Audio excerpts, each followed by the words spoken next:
Hello everybody, Cybernary here.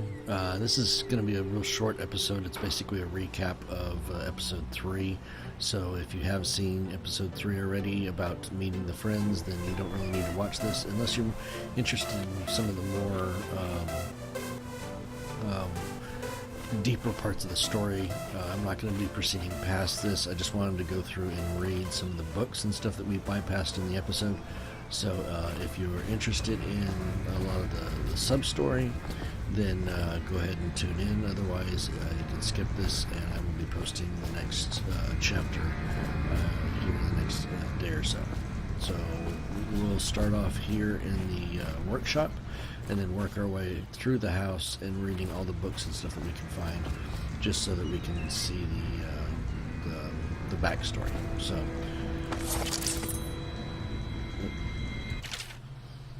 Let's see. The second solution. Excerpts from a series of newspaper articles from prominent natural philosophers by Perio Joplin.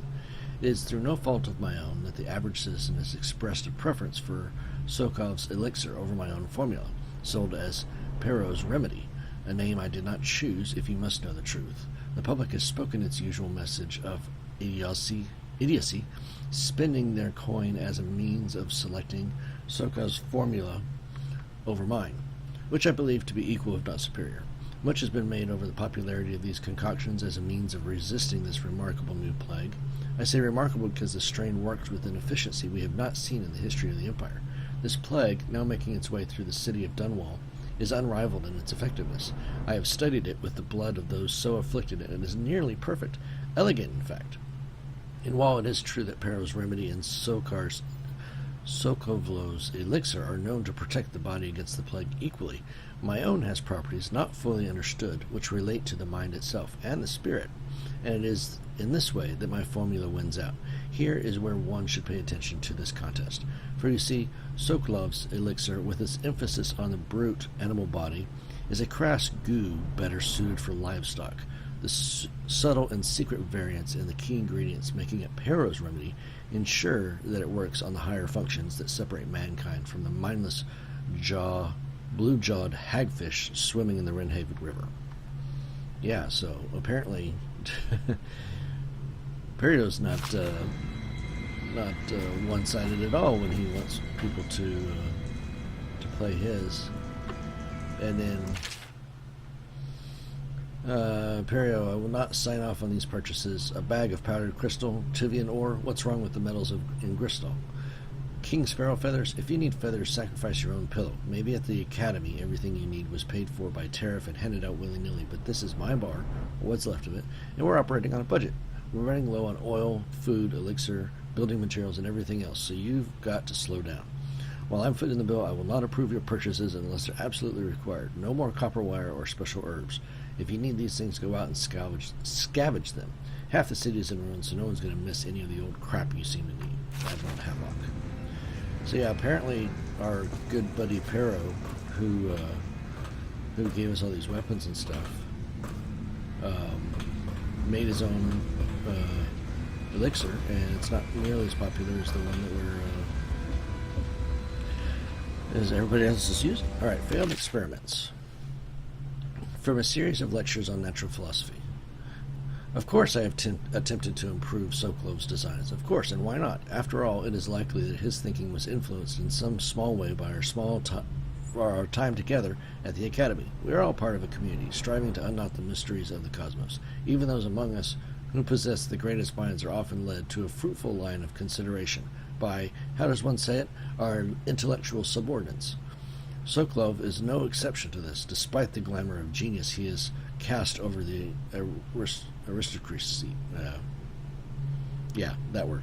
And furthering it is true that many of my experiments have failed. No need to gossip about it behind my back in your social clubs and in the very chambers of the Academy itself. Great ambition requires risk. You may laugh now at my door to nowhere, but someday you will not. Your children will likely see it as commonly as you see the electric lamps lighting our city at night. But a few short years ago you would have laughed at Sokolov's arc, pylon, or wall of light. Your laughter, your condescending smiles, they are nothing but evidence of your own limited imagination. You think he's got a grudge on his shoulder? Dead counter responsibilities. Excerpt from a manual on new City Watch procedures. Commissioned by the Lord Regent in the face of growing plague crisis, the dead counter is a position that will only be given to officers, usually of junior or middle grade. In most matters of edict or curfew enforcement, these officers will defer to the acting officer on duty. However, any dead counter will have command in situations related to the plague and handling of the dead, including those with late-stage plague symptoms, called weepers in common parlance. Starting in the month of rain, interested officers may apply for the test, and if accepted for the 2-week training tour, pay would be administered in coin and rations of elixir at 1.5 normal pay grade. And whale vivisection. Excerpts from the note of a natural philosopher aboard a whaling ship. Remarkably, each specimen I had the pleasure of studying during the voyage possessed some minor variance in philosophy. No, that's not it. That word right there. On the second leg of the trip, east of Tevan, a crew hauled aboard a female, some 42 feet in length. She's a big girl. I estimate she weighed 35 tons, and the ship sat low, rocking side to side through the night with her thrashing. By candlelight, I took her apart, sketching and taking notes. Against her bellowing, I cut into the mass of tentacles around her mouth. When within, I found row upon row of teeth and a baleen running along the upper jaw. Through this broom-like structure, I assumed she filtered food from the water that was too small to be chewed. Boy. Okay, yep. So, whale oil processing, how do we do that? This is an excerpt from the founder of the Graves Whale House by Ebenezer Graves. Out at sea, they secure the beast with hooks, with lines cast from the midship and from several smaller boats. Buoys keep the whale from diving deep. Once it's caught, a larger hook is driven through the tail, which is used to hoist the creature up through the chute. They moan and bellow for some time as the men get them onto the deck, then lift them into the scaffolding overhead. The ship adjusts its prow and returns to port in Dunwall, where the crew works on the great creature, slicing off the fattiest part while it still lives. Yeah, looks like they don't mind taking care of those things. All right, so let's run across the street over to the house, and we will see what other books we need to read in here.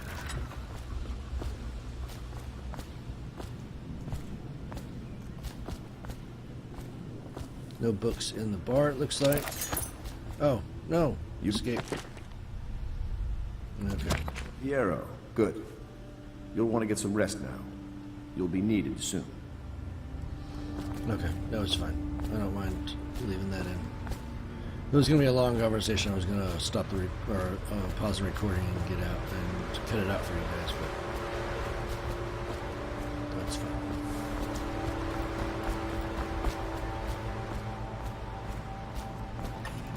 It's an unbreakable door. Okay, so if I remember correctly, we had headed up this way first. And there are quite a few books in here. Litany on the White Cliff. Excerpt from a series of Overseer Invocations by High Overseer Abram Templeton. And I say to you, brothers, it is here that we make our stand as a righteous force against the growing darkness. It is here that we unite against the spirits of the unknown that would drag us screaming into the night, never to return to our homes, to our families. Together we will serve as a rod to those who would stray from the herd, for those foggy gray wastes of the outsider. We will burn a bright fire with our virtuous actions so that others will not lose their way. And to those who choose to wander beyond the walls of our homes, in far places, we will strike at them swiftly before they whisper to their neighbors, filling their hearts with strangeness and doubt. Yep, you can tell he's a religious man, the way he writes. What's this? Oh, this is the Harpooner song. Yeah, this is excerpts from a book of sea shanties sung by sailors. What will we do with the drunken whaler? What will we do with the drunken whaler? What will we do with the drunken whaler? Early in the morning, feed him to the hungry rats for dinner. Feed him to the hungry rats for dinner. Feed him to the hungry rats for dinner. Early in the morning. Way, hey, and up she rises. Way, hey, and up she rises. Way, hey, and up she rises early in the morning.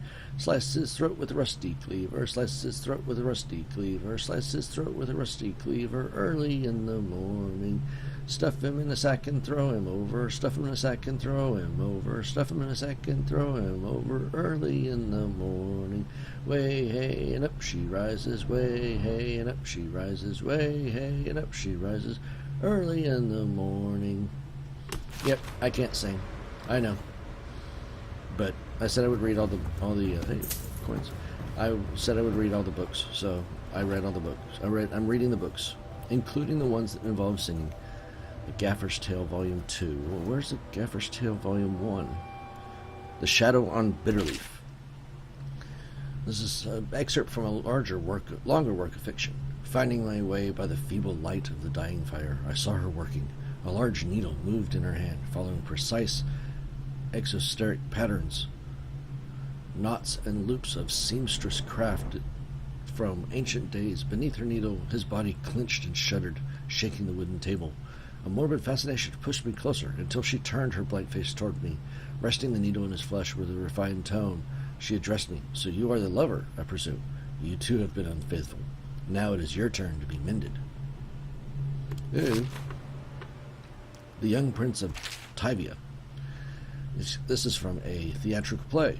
Lord Nathan Bales, shaking with outrage. How dare you, sir, clothed so in my very home? I should hand you over to the watch.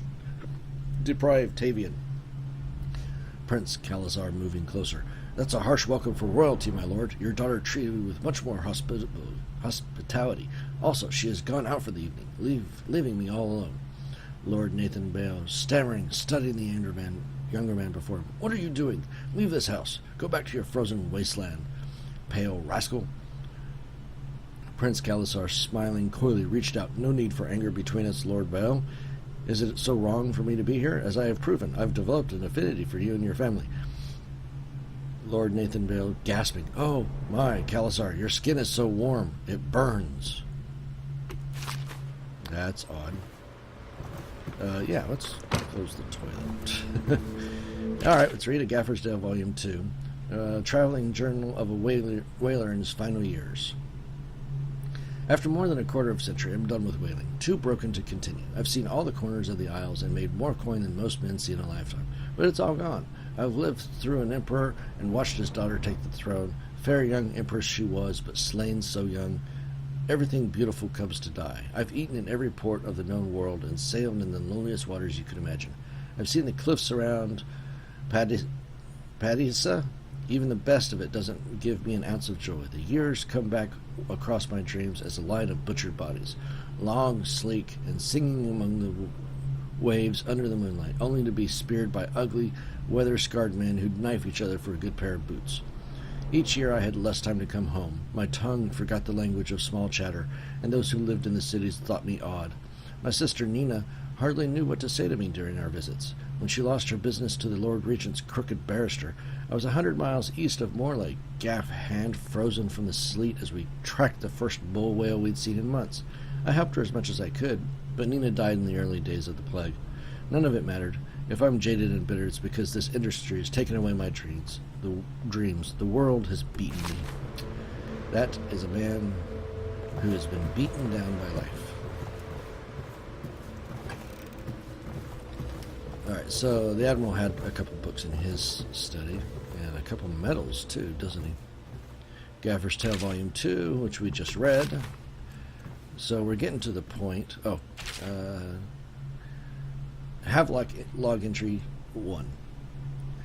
It has been days since our men were dispatched to stash weapons for Corvo the Old Sword. They have not returned, so I can only hope that they succeeded in getting the packages delivered. Perro spent considerable time and resources making those things.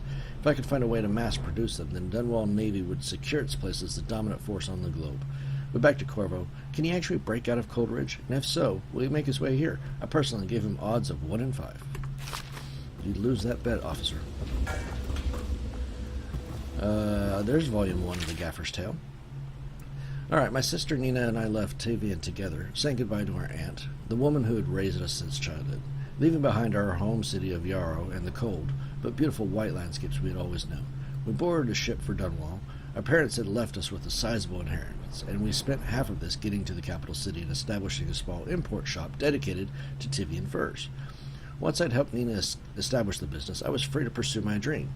Signing on with the whale ship was the most exciting thing I'd ever done, and I saw it as a means to an end. Someday I would captain my own crew and eventually own a fleet of similar vessels. With tears in her eyes, Nina kissed me farewell, and I did not see her again for many months. As an apprentice to the gaffer, I got to see the tracking and killing of the great beast up close. Nothing had ever fired my spirits so. As the wind and pounding waves racing after a wounded whale being pulled by a skein of cables embedded in its thick flesh, I changed more in those first 7 months than I had in previous 7 years. Whaling was beginning to put its mark on me so that Nina barely recognized me when I returned. Tanned and suey with muscle, weather-creased, already wrinkling the corners of my eyes, but she could see that I was filled with joy, having found my purpose. Vast difference between Volume 1 and Volume 2 as far as general joy and sorrow. Admiralty and the Fleet. Excerpt from a book on naval history. While each of the isles has some form of naval fleet, none is more envied than that of Bristol, with its long, proud history of great ships and the admirals who command them. Boys come of age in the city of Bristol hoping to someday captain such a ship, and family dynasties are made by those captains who track down infamous pirates or crush seditious uprisings, as during the Morley insurrection. In times of war and peace, Bristol continues to innovate at sea. The ship's designs of Anton Slova himself now represent the highest standard in the whaling trade, allowing crews to haul or kill up over the deck and begin their butchery and processing even as the ship returns to Dunwall. The crews can be seen working on their latest whale as the ship moves slowly up the Wrenhaven River, coming to dock with one of the powerful warehouse companies such as the Greaves Whaling House. Suspended in the rinking overhead and backlit by the setting sun, the silhouette of one of these creatures makes a moving sight as it cruises to its final resting place in the industrial heart of the capital city. Yeah, and if you remember, those are the boats that we saw on the title screen of the game before you actually start it. Did you have any books in here, buddy? No, you didn't. You did have... I didn't even see that. Powdered crystal. Of course, I'm not saving this, so I'm not getting that. Excuse me. Pardon me. Excuse me. What is this? Second floor? Okay. I believe there's something on the third floor. Nope, there's not. Okay, let's come up here to my room, and then there's that other little room off to the side there. And then I think that's all the books. I don't think there's any books in here that I need to read. This is the roof.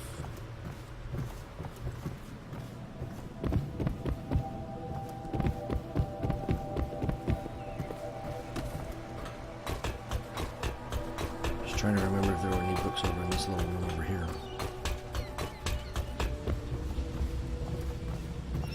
Oh yeah, the Fuge Feast, which we read during episode 3, but at the end of every year, after the last day of the month of songs, we begin the Fuge Feast. The new year has not started, and thus the time that follows is outside the calendar. A period of celebration and feasting begins, during which the people abandon the very practices that keep them whole and healthy over the year, which means they gorge themselves on food that's probably not healthy. Many leave their homes euphoric with spirit or potent herbs. Some paint their faces or wear masks to conceal themselves as they pursue their passion without reservation, which means they screw around with all kinds of different people. When the right cosmological signs are observed and it's time for the calendar to begin anew, the sitting high overseer calls for a hymn of atonement, and the Fugue Feast ends. Families return to their homes, wives to their husbands, enemies put down their weapons, and fires are extinguished. No complaint is given for those who have wronged others, deviated from ancient codes, or discarded oaths. For this time during the astrological alignment does not exist and is not recorded. The following day starts a new year, marked on the first day of the month of Earth, as it has always been. So yeah, the party to end all parties. Call to the Spheres, Volume 1. So excerpt from a work of fiction, the early chapters. My stomach twisted as the engines of the odd vessel roared louder. It was the creation of Orchado, third prefect from the Academy of Natural Philosophy. He was exhilarated, savoring each of the small craft's undulations. Orchado pulled a lever, and a great gout of smoke surrounded us. The smell of burning whale oil grew unbearable as the machine propelled itself upward. I was too afraid to look through the window, which suddenly didn't feel thick enough.